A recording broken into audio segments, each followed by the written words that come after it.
Bonjour et bienvenue sur Tourism Arimi, le podcast qui te fait découvrir les métiers et formations du tourisme. Aujourd'hui, on se retrouve pour un épisode un peu spécial puisque le format est légèrement différent des précédents. Je reçois Melinda Limoges, account manager et coach certifié en psychologie positive, qui est aujourd'hui à la recherche d'un nouveau challenge et avec qui nous allons discuter de comment trouver un poste dans le tourisme en cette période compliquée. Elle te parlera de la place du réseau dans cette démarche, mais aussi de comment mettre à profit cette période creuse que peut être la recherche d'emploi. Enfin, elle met en avant l'importance de t'écouter et de ne pas te mettre la pression, surtout en cas de retour négatif à une de tes candidatures, en te donnant plusieurs clés pour relativiser. Pour les découvrir, je t'invite donc à rejoindre ma conversation avec Melinda.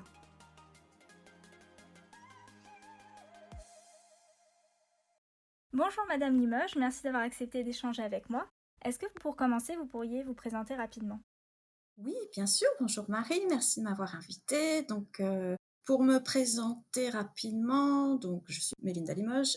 En termes de carrière, j'ai commencé ma carrière chez Accor. J'ai travaillé pendant 15 ans à différents postes. J'ai commencé dans des hôtels, puis après des postes de marketing digital.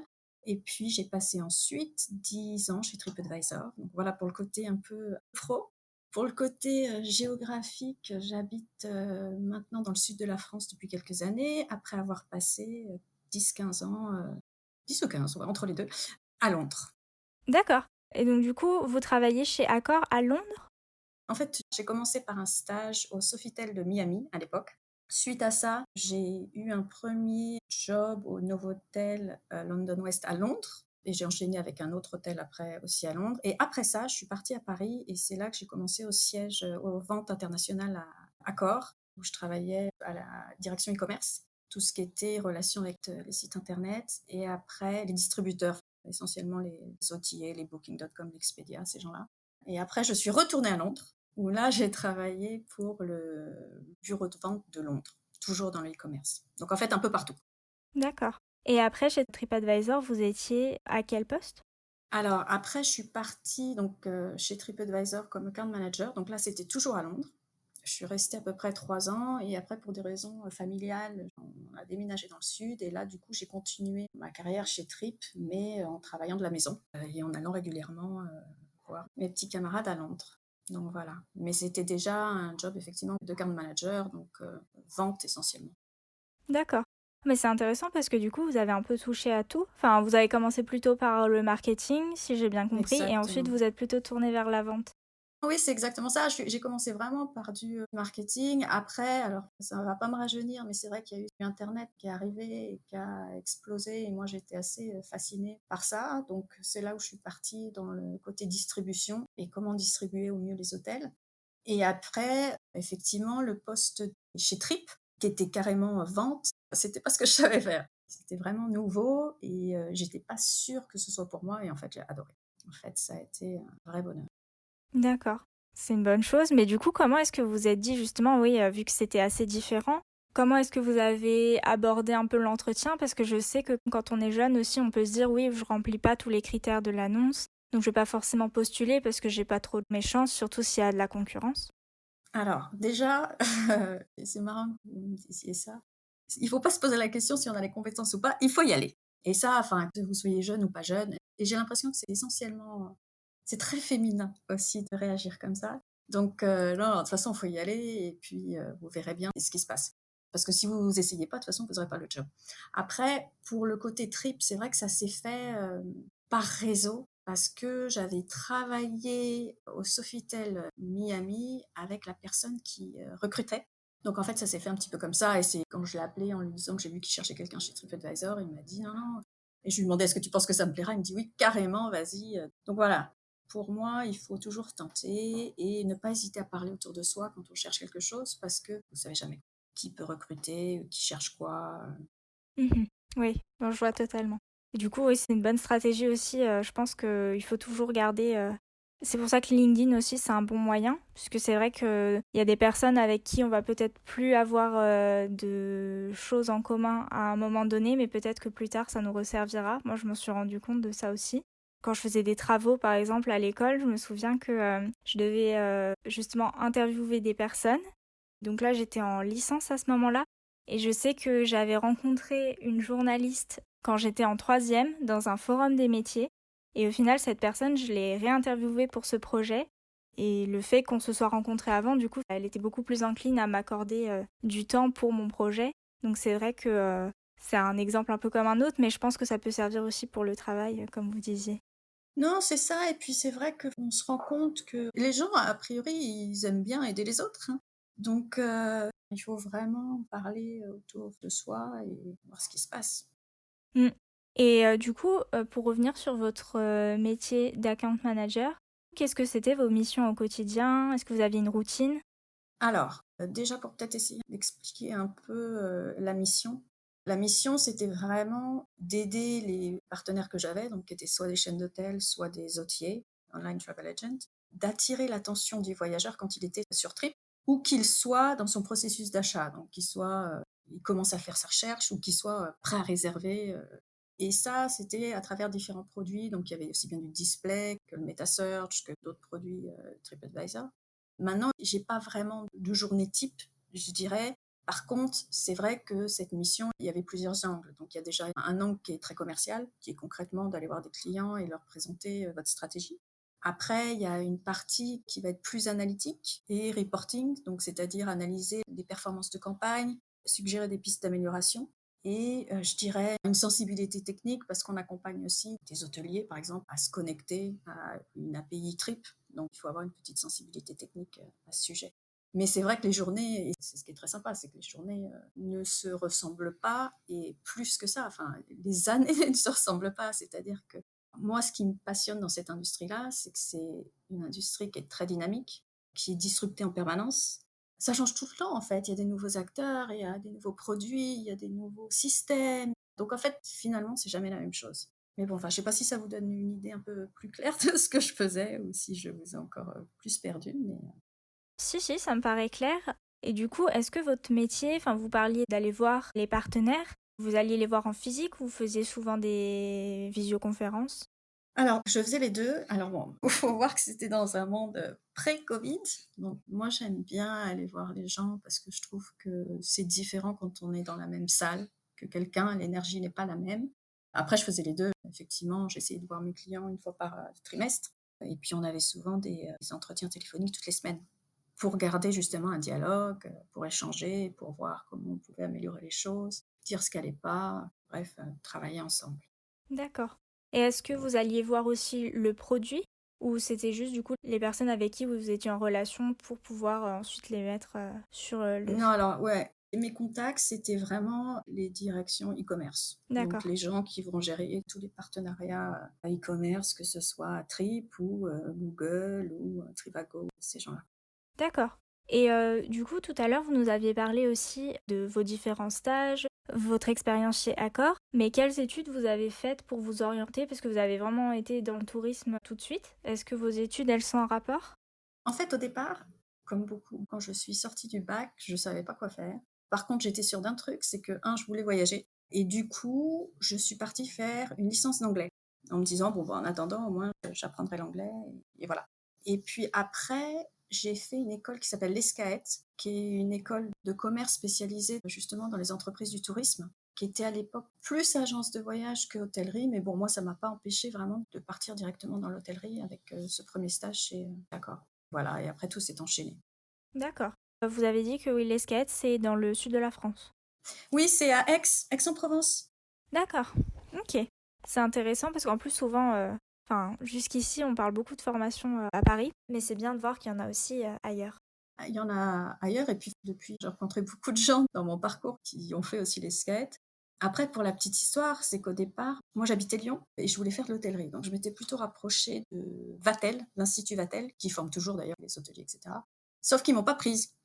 Donc en fait, c'est pour ça que je suis allée à Aix, à l'Escaët. Mais mon point là, c'est de dire que bon, bah voilà, des fois ça va marcher, puis c'est pas grave, il y a d'autres options pour arriver à ce qu'on veut faire. Il n'y a pas qu'une voie. En fait, c'est ça, c'est qu'on peut chacun créer sa voie et son chemin, et voilà, il faut pas abandonner, quoi. Oui, je suis d'accord, c'est vrai que parfois ça peut être un peu la fin du monde, surtout quand c'est ouais, une école ou un poste qu'on voulait vraiment et au final on n'arrive pas à l'avoir, on peut un peu se décourager, mais au final il y a toujours d'autres moyens d'y arriver, donc ça c'est un bon point. Ouais, et puis, enfin, honnêtement, je me dis, et c'est pareil dans la recherche d'emploi ou de poste ou pour une histoire de promotion, enfin, Si ça marche pas, c'est que c'était pas fait pour vous. Donc voilà, il y aura autre chose. Il faut pas se laisser, abattre. Enfin non, faut vraiment pas se laisser démotiver par ça. Il y a plein d'autres possibilités. Oui, je suis d'accord. Et du coup, jusqu'à présent, c'est quoi la chose dont vous êtes le plus fier, dans votre carrière? Alors, je pense que c'est vraiment d'avoir toujours pu faire un truc qui me passionnait. En fait, je me suis jamais ennuyée, d'avoir vraiment toujours, pu m'éclater dans ce que je faisais, d'avoir, pu continuer à apprendre et puis rencontrer des gens, formidables. Donc, je dirais, pour moi, c'est ce dont je suis le plus fière, je pense. De pas avoir vraiment travaillé, en fait, parce que j'y prenais tellement de plaisir, enfin, j'y prends toujours tellement de plaisir que voilà, c'est chouette. Mmh. Ouais, je suis d'accord, c'est très important et je pense que ça l'est de plus en plus aussi, justement de chercher un travail qui, ressemble à ne pas en être un. Autant Parce que que, possible. on passe quand même beaucoup de temps à travailler donc vaut mieux que ça nous plaise. Oui, autant que ça nous plaise. Non, Voilà. mais exactement et puis, c'est clair que ça change tout. Et du coup, au contraire, est-ce qu'il y a un moment dans votre carrière où vous vous êtes dit, «Là, c'est vraiment difficile» ou alors, est-ce que vous vous êtes dit, que vous pensiez abandonner à ce moment-là? Pas vraiment. En fait, il y a eu des moments difficiles quand j'ai fait des missions qui peut-être me convenaient moins, mais comme c'était toujours, contrebalancé par quelque chose d'autre qui me plaisait plus, donc pas vraiment. Après ce que je trouve très difficile aujourd'hui, c'est vraiment, cette histoire de covid qui fait que de voir une industrie qui est totalement, décimée pour le moment, même si je suis, vraiment, très optimiste sur l'avenir et la capacité de l'industrie à rebondir. C'est vrai que c'est un peu compliqué. Quand on a passé, si longtemps à travailler dans une industrie, de voir que mais après, j'ai pas de moment où j'ai vraiment voulu, abandonner, je crois pas. C'est une bonne chose. Non et puis après même les moments où c'est un peu difficile, encore une fois, il y a toujours autre chose qui permet, d'avancer et puis même si c'est difficile, on apprend des trucs. Donc c'est jamais, enfin pour moi en tout cas, ça n'a jamais été négatif. C'est bien de le voir sous cet angle-là. Et du coup, vous parliez du Covid. Comment est-ce que ça a été géré du côté de TripAdvisor? Ça a changé que, les gens voyagent moins et du coup, ça a changé aussi que le voyageur a d'autres besoins. Les besoins du voyageur ont changé dans le sens où maintenant, bah, il y a un côté, hygiène, enfin, je sais pas si on peut dire hygiène, mais, propreté qui est très important. Donc c'est vrai que TripAdvisor là-dessus a créé un label et cetera pour pouvoir afficher, enfin, il y a pas que TripAdvisor d'ailleurs, tous les mêmes accords, enfin, toute l'industrie a essayé de créer des labels pour garantir ça. On ne sait pas trop comment ça va évoluer. Maintenant, moi, je sais que les gens ont besoin de voyager et que ça reviendra, c'est évident. Parce qu'on dans le voyage, on a d'autres expériences, parce que donc il faut juste être un petit peu patient. Oui, d'autant plus là, on a vraiment été, enfermés, donc on a encore plus envie de sortir. Non, mais c'est ça, on a plus envie de sortir, alors peut-être qu'on sortira un petit peu Moins loin. différemment. Ouais. J'écoutais l'autre fois justement une conférence où il disait que tout ce qui est Airbnb avait eu un grand boom quand même parce que les gens se sentent plus en sécurité dans des appartements que dans des hôtels. Parce qu'il y a D'accord. moins, je sais pas, peut-être moins de passages, j'en sais rien. Mmh. Donc voilà, c'est de l'accompagnement, de changement de comportement du voyageur.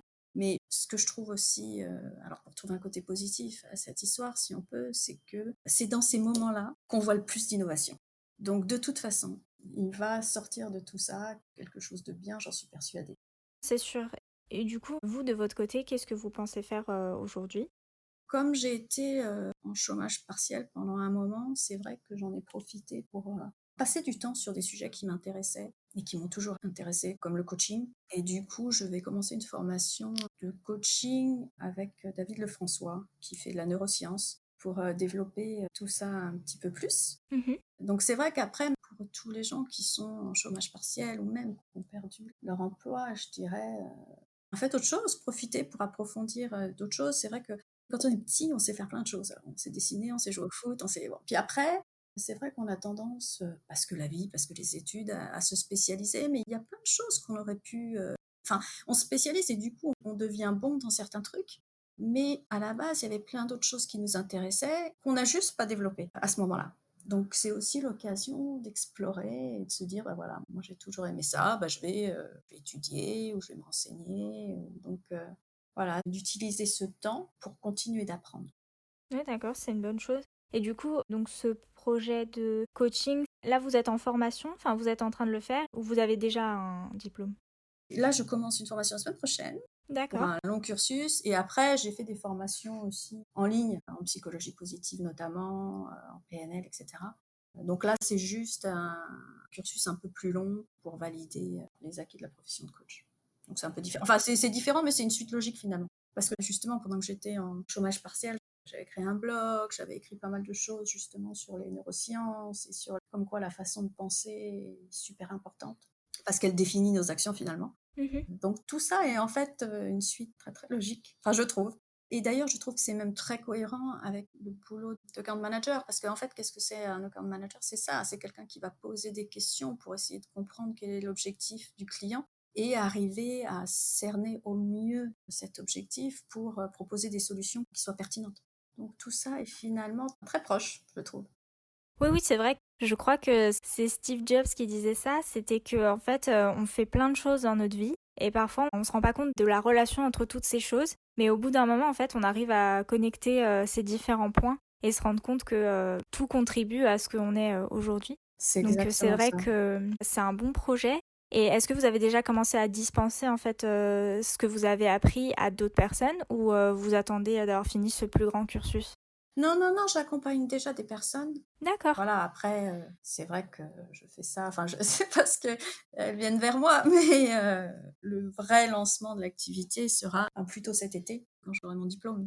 D'accord. Mais bon, c'est déjà bien que vous ayez déjà des gens qui vous sollicitent. Ouais, après, c'est toujours quelque chose qui m'a beaucoup intéressée, d'accompagner les gens. Donc, et encore une fois, l'account management, c'est rien de plus que de l'accompagnement aussi de clients, et c'est ce qui me plaisait beaucoup dans ce type de poste. Donc, Et du coup, est-ce que vous comptez aussi renouer avec le tourisme ou du coup, vous avez envie de vous... Ah, non, non, bien sûr. En fait, je veux pas choisir et je pense que de nos jours, c'est possible. Donc idéalement, oui, oui, j'aimerais faire les 2. J'aimerais continuer, dans l'industrie du tourisme et aussi faire du coaching. L'un n'empêchant pas l'autre. ouais, non, mais c'est hyper intéressant que vous disiez ça parce qu'en plus, j'ai l'impression que de plus en plus, les gens justement se tournent vers des doubles carrières ou lancent des projets de leur côté aussi qui ont parfois un rapport, parfois pas forcément aussi. Parce que, comme vous le disiez, on peut être intéressé par plein de choses et elles n'ont pas besoin forcément d'être en rapport l'une avec l'autre. Mais non, franchement, c'est hyper encourageant du coup d'entendre ça. Non, et puis je pense qu'il faut pas se dire, enfin, encore une fois, souvent on se rend compte qu'on se limite soi-même en se disant: «Ah ben non, mais ça va être compliqué, oh non, c'est pas possible». Bah si, c'est possible parce que d'autres le font, donc si d'autres le font, c'est que vous pouvez le faire aussi. Donc voilà, ça c'est le projet pour l'instant. Non, bah, c'est top. Et du coup, en tourisme, vous voudriez retrouver un poste en account management ou vous voudriez tenter autre chose que vous n'avez pas encore eu l'occasion d'essayer avant? Alors le camp management, ça reste une passion, donc c'est effectivement quelque chose que j'aimerais faire. Après, je pense que refaire le même boulot 15 fois, ça n'apporte rien.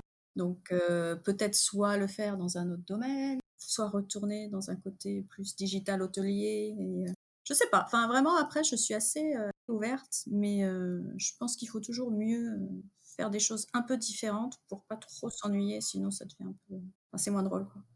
Oui, je suis d'accord avec vous. C'est vrai que moi aussi, même si je suis vraiment au tout début de ma carrière, hein, mais c'est vrai que j'ai fini par me spécialiser, on va dire, dans le marketing des réseaux sociaux. Mais c'est vrai que j'ai toujours aussi, de mon côté, un peu cherché à faire quelque chose de différent. Mon premier stage, c'était dans tout ce qui était activité touristique. Le second, c'était dans le transport. Après, j'ai fait une alternance dans le secteur hôtelier et maintenant, je suis plus dans tout ce qui est agence de voyage, tour opérateur. Et du coup, c'est vrai que ça reste un peu la même chose au niveau des outils, puisque je suis toujours sur les réseaux sociaux. Mais ça m'a quand même changé un peu de perspective et de sujet aussi, vu que j'ai un peu changé de D'industrie. sous-secteur. Voilà. Ouais, ouais, de secteur. Et puis, encore une fois, le but du jeu, c'est vraiment, enfin, je pense, de s'ouvrir à un maximum de choses. Donc, plus ça vous apporte un autre point de vue ou une autre façon de faire, enfin, le mieux pour moi. Parce que sinon, on reste dans son truc et pour le coup, c'est un peu limitant. Oui. En plus, le tourisme, c'est un secteur parfait pour ça parce que bah, justement, il y a plein de sous-branches qui fait que malgré tout, parce que c'est souvent ça aussi, je pense, dont on a peur, c'est de complètement se réorienter. Mais au final, le secteur est tellement riche, avec tellement de branches différentes, que ça permet de pouvoir changer aussi, de tester de nouvelles choses tout en gardant une cohérence dans le parcours. Ouais, et puis de toute façon, on ne connaît pas ce qu'on ne connaît pas, quoi. Donc quelque part, en faisant ça, on s'assure que, eh ben voilà, bah ça nous plaît, ou ça nous plaît pas, ou ça, c'est moyen, mais de trouver quelque chose qui nous ressemble vraiment, alors que sinon, si on fait toujours la même chose, on ne sait pas.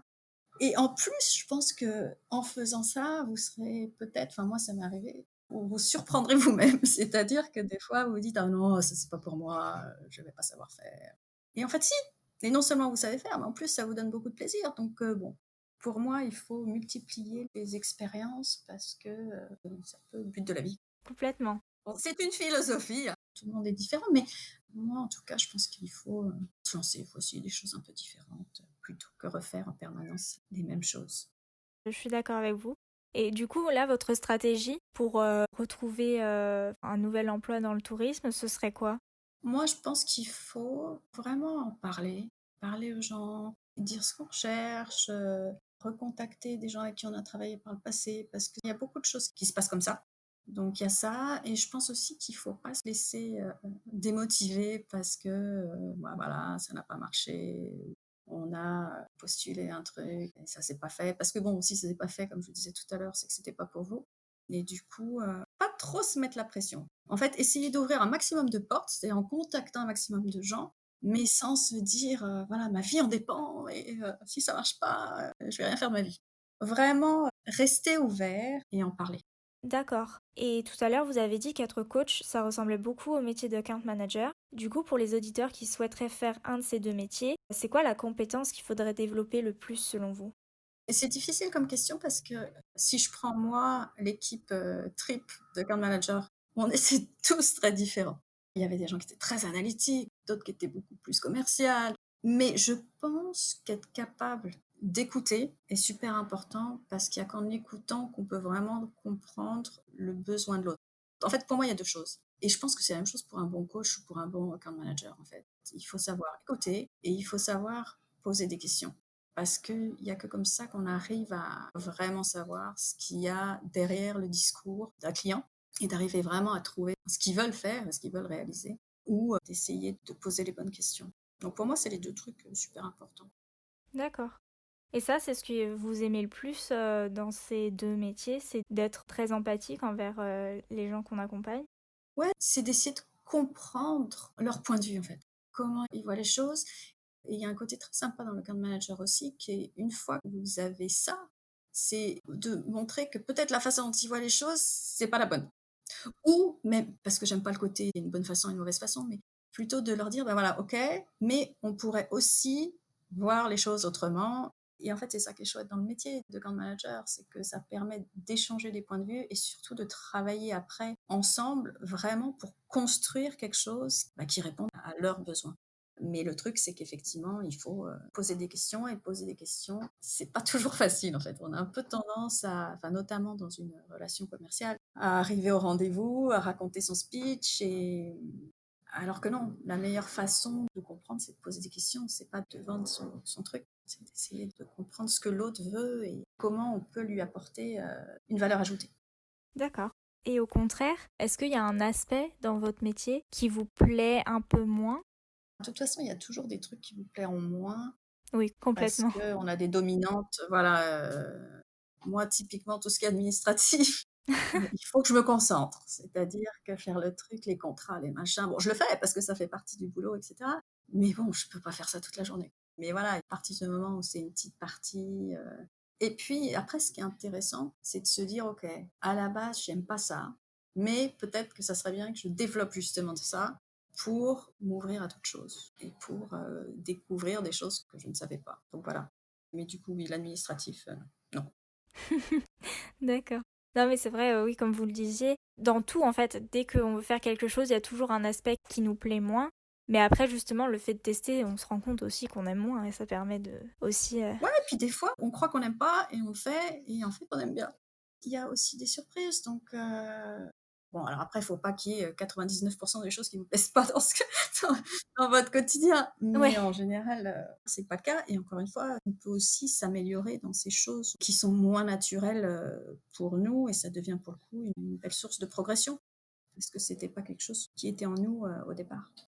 Ouais, je suis d'accord. Et puis aussi, justement, le fait de s'acharner à faire quelque chose qu'on n'arrive pas, une fois qu'on arrive à le faire, bah justement, c'est là que naît aussi le plaisir de le faire, puisqu'on se dit, ça y est, j'ai réussi, et puis maintenant, vu que ça devient facile, bah, de toute façon, dès que quelque chose est facile, c'est toujours plus agréable. Oui, mais quand on commence, c'est jamais facile. Donc en fait, c'est juste passer cette petite étape et puis après on est super fiers aussi quand on a réussi quelque chose qui à la base était compliqué. Après, il faut savoir comment on travaille. C'est-à-dire que moi, je sais que par exemple, dans ma journée de travail, comme je suis plutôt du matin, le matin, je vais commencer par le truc que je déteste. Et ça va me demander plus d'efforts, mais donc du coup, je serai plus efficace.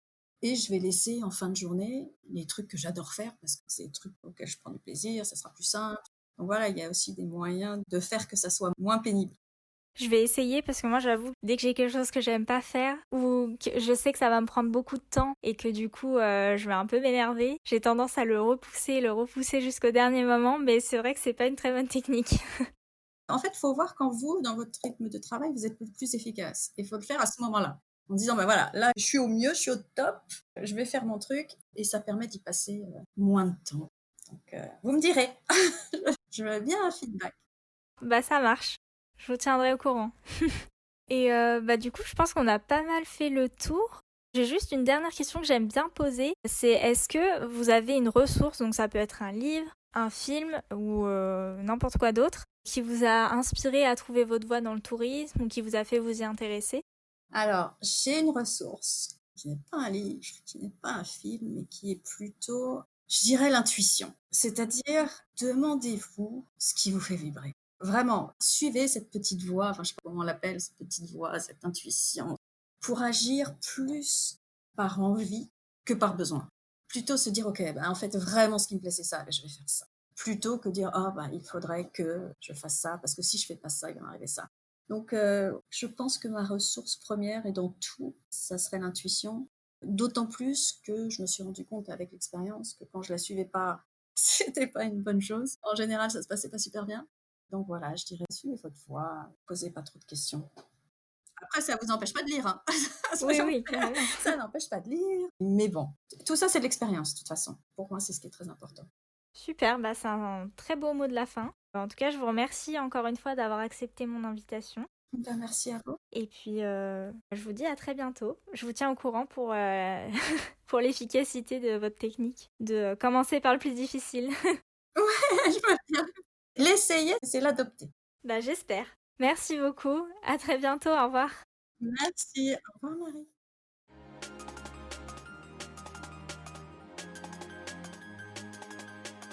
Merci de t'être rejoint à cette discussion avec Mélinda. J'espère que ce nouveau format t'a plu. Si c'est le cas, tu peux nous le faire savoir en t'abonnant, en likant cet épisode et en laissant quelques lignes sur pourquoi tu l'apprécies. Si tu souhaites en savoir plus sur le side project en psychologie positive de Mélinda, tu peux consulter son blog dont le lien est dans la description.